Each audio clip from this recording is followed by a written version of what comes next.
नमस्कार मित्रांनो, मी अमोल जाधव. स्वागत आहे तुमचे CSC मराठी या यूट्यूब चॅनलवरती. मित्रांनो, आजचा आपला टॉपिक आहे लाडकी बहीण योजनेचे फॉर्म मंजूर झाले आहेत पण पैसे बँकेत आले नाहीत.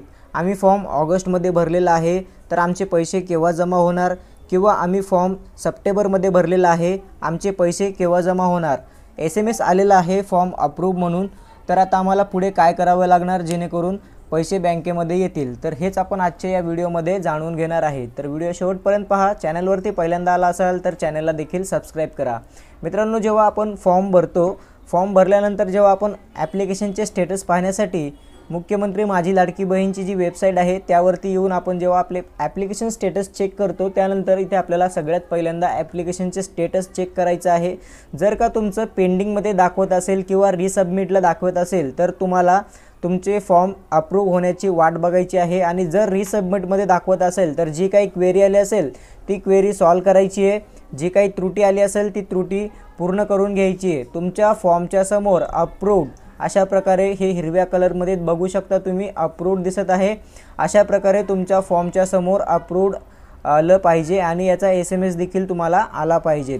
यानंतर आपल्याला महत्त्वाची स्टेप काय करायची आहे, तर सगळ्यात पहिलं आपलं बँक खातं जे आहे ते आधार कार्डसोबत लिंक असणं खूप गरजेचं आहे. आता तुम्ही म्हणाल की आपलं बँक खातं जे आहे कोणत्या बँकेसोबत आधार कार्ड लिंक आहे हे आम्हाला कसं कळेल? तर हे तुम्हाला पाहण्यासाठी गुगल क्रोममध्ये यायचं आहे. सगळ्यात पहिल्यांदा तुम्हाला इथे टाईप करून घ्यायची आहे आधार लॉग इन. एवढं टाकून तुम्हाला सर्च करून घ्यायचं आहे. आधार लॉग इन एवढं टाकल्यानंतर तुमच्यासमोर पहिलीच वेबसाईट ओपन होईल, तिला ओपन करून घ्यायचं आहे. पहिल्या वेबसाईटवरती आल्यानंतर थोडा वेळ लागेल तुम्हाला. त्यानंतर अशा प्रकारे तुम्हाला लॉग इनचं पेज बघायला मिळेल. तर इथे तुम्हाला सिम्पली लॉग इन या बटनवरती एकदा क्लिक करून घ्यायचं आहे. लॉग इन या बटनवरती क्लिक केल्यानंतर तुम्हाला इथे तुमचा आधार कार्ड नंबर टाकायला विचारेल. तर इथे आपल्याला आधार कार्ड नंबर जो आहे तो टाकून घ्यायचा आहे. तर आपण इथे आधार कार्ड नंबर जो आहे तो टाकून घेणार आहे.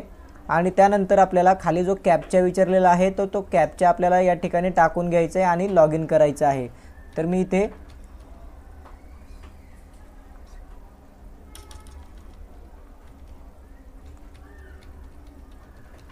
आधार नंबर टाकून घेतलेला आहे. त्यानंतर इथे खाली जो कॅप्चा विचारलेला आहे, हा कॅप्चा आपल्याला जे आहे जसे अक्षरं किंवा कॅपिटल असतील तर कॅपिटल, स्मॉल असतील तर स्मॉल, अशा प्रकारे आपल्याला इथे टाकून घ्यायचे आहेत. आणि इथे लॉग इन विथ OTP हा एक ऑप्शन तुम्हाला बघायला मिळेल.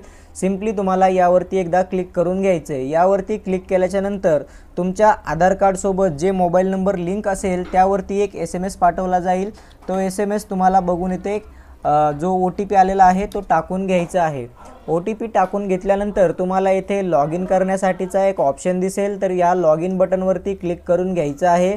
आता एवढं केल्यानंतर तुम्ही आधार कार्डच्या ऑफिशियल साईडवरती जे आहे ते लॉग इन झालेले आहात. लॉग इन झाल्यानंतर तुम्हाला इथे सगळ्यात खाली यायचं आहे. इथे तुम्ही पाहू शकता एक पर्याय आहे बँक सीडिंग स्टेटस. तर यावरती तुम्हाला एकदा क्लिक करून घ्यायचं आहे. यावरती क्लिक केल्याच्यानंतर तुम्हाला अशा प्रकारचा मेसेज बघायला मिळेल, congratulation your Aadhaar bank mapping has been done. पण इथे तुम्हाला लक्ष द्यायचं आहे, तुमचं इथे बँक सीडिंग स्टेटस ॲक्टिव्ह असणं गरजेचं आहे. इथे तुम्हाला तुमचं आधार कार्डचे शेवटचे 4 नंबर बघायला मिळतील. कोणती बँक लिंक आहे त्या बँकेचे नाव तुम्हाला इथे बघायला मिळेल. बँक सीडिंग स्टेटस या ठिकाणी इनॲक्टिव्ह दिसत आहे, म्हणजेच हे बँकेमध्ये लिंक नाही आहे. तर इथे तुम्हाला हे ॲक्टिव्ह असणं गरजेचं आहे. तुम्हाला बँकेमध्ये जाऊन याला ॲक्टिव्ह करून घ्यायचं आहे.